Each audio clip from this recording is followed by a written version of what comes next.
સમાચાર ભરૂચથી પ્રાપ્ત થઈ રહ્યા છે। ભરૂચના વાલિયામાં આભ ફાટ્યું। 14 કલાકમાં વાલિયામાં ખાબક્યો 12 ઇંચ વરસાદ। ડેહલી, દેસાડ, સોડગામ બેટમાં ફેરવાયા। વનખાડી, કીમ નદીના પાણી ગામમાં ફરી વળ્યા। મુખ્ય બજારોમાં પાણી, નદીઓ વહેતી હોય એવા દ્રશ્યો સર્જાયા છે।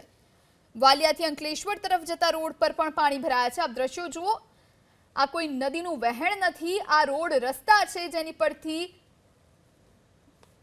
પાણી વહી રહ્યા છે।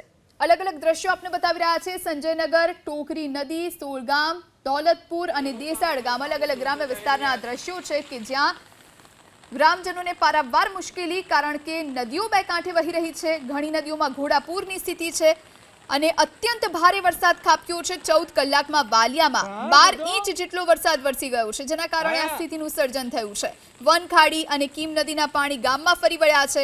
ડેહલી, દેસાડ, સોડગામ બેટમાં ફેરવાયા। સંવાદદાતા યોગેશ ફોન લાઈન પર જોડાયા છે। યોગેશ, ભરૂચના વાલિયામાં આભ ફાટ્યું જેવી પરિસ્થિતિ છે, હાલ શું ત્યાં આગળથી વધુ જાણકારી? વાલિયા અને નેત્રંગ તાલુકાની જો વાત કરીએ તો 11 ઇંચથી વધુ વરસાદ થયો છે। જે નદી નાળાઓ છે, ખવા ડેમ છે, બલદેવા ડેમ છે, ઓવરફ્લો થઈ ગયા છે।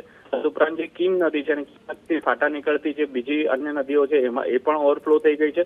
જે ડેલી ગામ છે, સોળગામ છે, દौलतपुरा જે ગામો છે એના સંપર્ક કપાઈ ગયા છે અને ગામમાં પાણી ભરાવાના શરૂ થઈ ગયા છે।